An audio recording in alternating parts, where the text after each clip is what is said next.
Hello, hello, hello. Kumusta? May katiwagan na itong tanan, mga kaigsunan, mga kasampiak. So here we go again.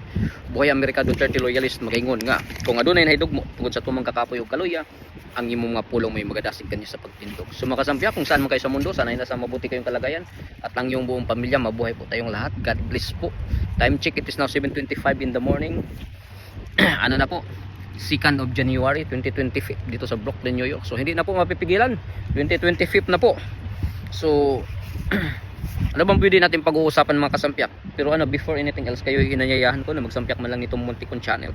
So alam naman natin yung mga kaganapan, mga pangyayari dyan sa Pilipinas. Ang lahat ng mga ito orchestrated, lagi kong sinasabi, patungo sa demolition job nila sa mga Duterte.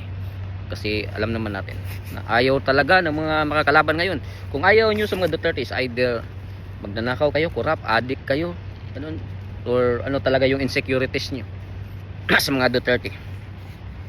Obsessed talaga kayo. So alam naman natin ang lahat ng mga yan diversionary tactics lang para hindi natin malalaman or para malinlang tayo sa mga totoong nangyayari sa sambayan ng Pilipinas. Katulad ng mga nakawan na ginagawa nila, ganun, mga corruptions, ganun. So yun, domino effects ngayon ang mga nangyayari, katulad ng alam naman natin na dinadivert itong mga budget. Tinanggal yung mga budget sa mga iba't ibang ahensya ng gobyerno, mapapribado man or government owned na na anong tawag dito, basta sa magpagmamayari ng gobyerno. Tapos talaga nila, ang ginagawa nila, dinadivert punta doon sa unprogrammed na para gagawin nilang ayuda para sa eleksyon. So ngayon may domino effects ang nangyayari ngayon dito, balita ng Manila Bulletin. Pati itong SSS ngayon naman ito, alam natin na private sector ito. So daw sila, private sector SSS workers will face higher SSS deduction in the beginning of 2025. So talaga starting January 1st, so kahapon yung mga contributions ng SSS tumatakanat. Ang lang naman nila, to shore up revenues or para masuportahan itong kasi na weaken or unstable itong revenue ng SSS dahil sa ginagawa nila, tinanggalan nila ng 62.5 billion ang SSS. Alam naman natin na yun tinanggal, inilagay nila sa Maharlika Investment Funds, yung tinatawag natin na Sovereign Wealth Fund. So at ngayon hindi natin alam kung ano nang nangyayari doon kasi wala nang balita about sa Maharlika Investment Fund. So yun, as I said, yung contribution will be raised like 15% ng average monthly salary credit or AMSC. So sa mga voluntary daw at mga self-employed members and non-working spouse members, yung tinatawag nila na MSC, yung minimum monthly salary na credit 5,000 daw yung minimum at yung maximum daw is 20,000 Philippine money. So yung contributions din ng mga yung mga sa mga may trabaho siguro yun ganoon, kasi nakalagay dito ranging from 20,000 Philippine money into from 20,000 to 35,000 will be allocated mandatory provident fund or MPF. So ang laki ng nila, ang laki ng tidaas nila. So ang lahat ng ito dahil sa ginawa nila na tinanggalan ng 62.5 billion. Alam naman natin hindi lang yun yung mga tinanggalan, pati yung sa mga men in uniform, yung nila, yung sa mga retiree, tapos yung din sa yung modernization program sana ng armed forces natin. Alam naman natin na binabaan. So pampalubag ng loob, binigyan sila ng tag 150 to 350 pesos yata yung mga military personnel. So binigyan ng BICAM ng sustenton or allowance hike na ganon, 150 from 150 to 350. So kung baga 17 billion allotted for 2025 budget. So yan yung for soldiers allowance, yung pang araw-araw nila. So pangkain mo from 150 to 350. kasama na rin yung mga mga kapgo ganun. So okay rin, nakakabuti ito at least man lang. Pero parang lang, pampalubag loob dahil sa kinuha din nila, kinunan yung modernization ng armed forces, kinunan yung mga budget dyan sa sa mga retire ganun. So ano nang nangyayari? Tapos alam naman natin yung mga newly hired na mga men in uniform, di ba yun sila, kinaltasan yun patungo para sa Maharlika investment. Di natin alam kung as of now still kinaltasan sila. So daming kabulastugan itong gobyerno ngayon. So hindi lang yan, ang lang natin, itong si Ralph Recto nagmamagaling na pinagyabang niya si Marcos na daw, si Marcos lang yung daw na sa panahon ng administrasyong Marcos, ang laki daw ng revenue sa lahat ng mga dumaan na presidente. Si Marcos lang yung nakagawa niyan. Putik tayo, binudol tayo, niluloko tayo. Sa mga hindi magsasaliksik dyan, talagang maluloko tayo. Kaya nga sabi ko, putik, paano nangyari yun? Wala nga tayong direct investment kasi si Marcos lagi nagta-travel ng ibang bansa. Nga negative nga yung balik natin kasi bilyon-bilyon yung ginagastos pag na bumibisita sila sa ibang bansa para makapag-inganyo man lang sana ng mga direct foreign investment, mga investors. Pero wala dahil sa unstable yung natin, yung geopolitics natin, yung mga drugs and criminalities, mga corruption ganun. So unstable yung bansa natin kung kaya takot yung mga investors. So sabi ko, paano nangyari yun na mas malaki pa yung kita ng revenue ng administrasyong Marcos? Yun pala, ni-research ko, makikita mo sa Department of Finance. Alam naman natin si Recto, siya yung head dyan kasi siya yung siya yung itinalaga dyan sa itong Bangko Sentral kasi yan yung ating monetary policy and monetary authority. Kumbaga sila yung Federal Reserve natin. So siya yung spokesperson dyan, siya yung namamahala dyan, siya yung may alam dyan. Kaso binudol tayo sa totoong mga nangyayari. Kaya pala tumaas itong revenue ni Marcos sa panahon ngayon. Tinaasan pa nila yung yung monthly yung Department of Finance, tinaasan nila yung collection ng ating tinatawag na GOCC or Government Owned Uncontrolled Corporation. So tinaasan nila ng 75%.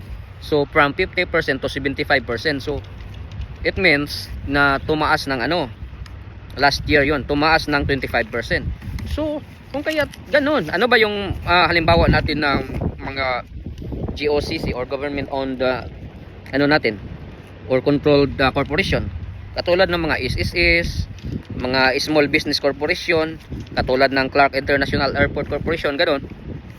So sila nag-contribute yun ng tinatawag na dividends. Kumbaga automatic yan, naka-earmark ganun. Papunta yan para revenue ng Pilipinas. Ang problema, tinaasan nila ng 25%. Tapos hindi lang yan. Sa tingin ko, baka sinali nila yung mga bininta natin na mga government assets. Katulad ng yung sinasabi na mga government, yung mga controlled, yung mga corporation, ganun. 'Di ba? Katulad ng NAIA na privatize na ngayon.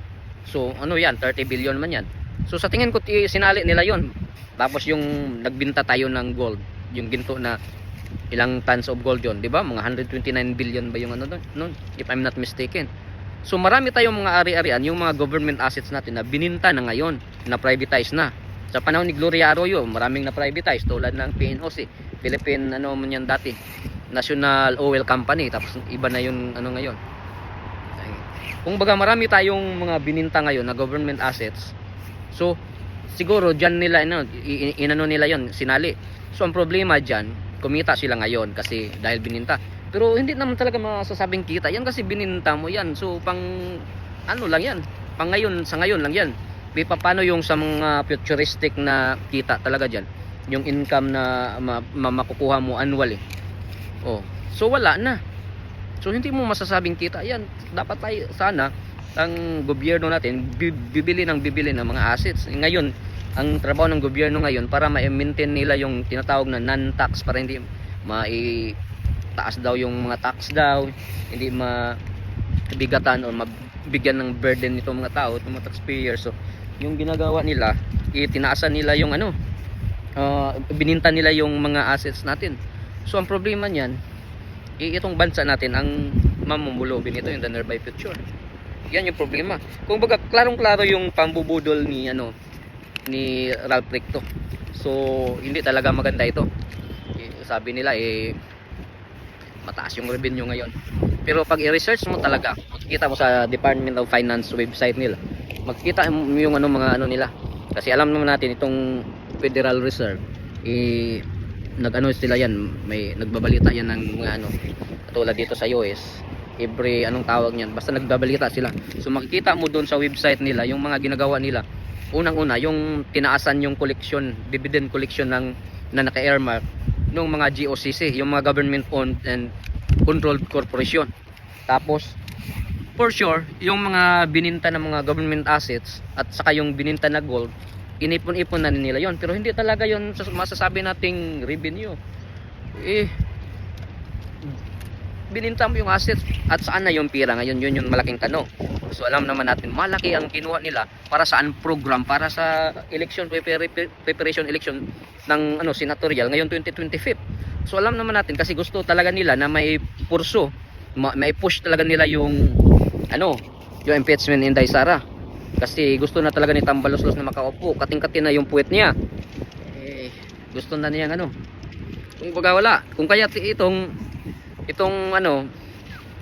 pinsan niyang si Marcos, lang talaga yan, parang picture lang, pang photo op lang dyan, kung baga pang presentation lang yun si Marcos. Pero yung totoong presidente ngayon, yung asawa niya at si Tambaloslos talaga, pang ceremonial lang talaga yung si Marcos, yung totoo dyan.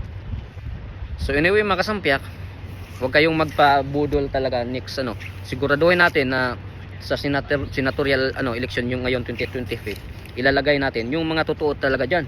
At sana nga yung tatanggalin na sana natin itong wala na sana yung mga party list. Hindi talaga dyan nagtatago yung mga mga magnanakaw. Sila si mga Marcoses, mga Romualdez. Di ba alam naman natin yung Tingog party list, kay Romualdez din yan asawa niya. Ang daming mga party list na hindi mo makikita kung sino yung behind dyan. Kaya lagi kayong mag-research, talaga kayo, magsaliksik na talaga yung ibubuto natin na yung mga party list, yun talagang hindi lang maganda or sa magandang tunog or maganda sa talaga natin sa tenga, ganun.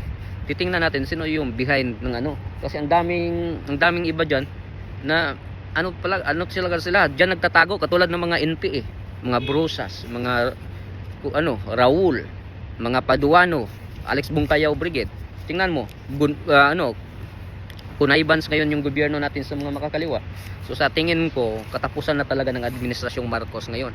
Kasi sa daming ginagawa nilang mga kalukuhan, pati itong mga sundalo natin, pinapahamak nila, papayag ba kayo mga men in uniform, men and women in uniform, na pati kayo ngayon niloloko at ang taong bayan, yung lalo na yung mga men in uniform na yung one step, yung foot ninyo nandun na sa kamatayan kasi kayo yung mismo yung lumalaban doon sa bundok or saan ng mga NPA, yung mga makakaliwa.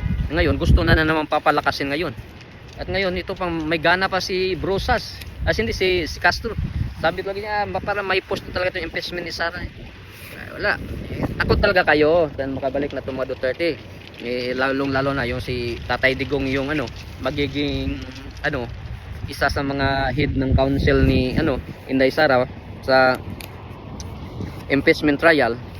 Naman given naman yan, tatay niya yan kasi sabi ni Inday Sara nung ayaw tanggapin ni Inday Sara yung pambayad man lang sana kasi gustong mag-contribute ni Tatay Digong na para pambayad ng abogado. So sabi ni Inday Sara, wag na lang. O kaya nagpresenta si Tatay Digong na magiging isa sa mga council niya diyan sa impeachment trial.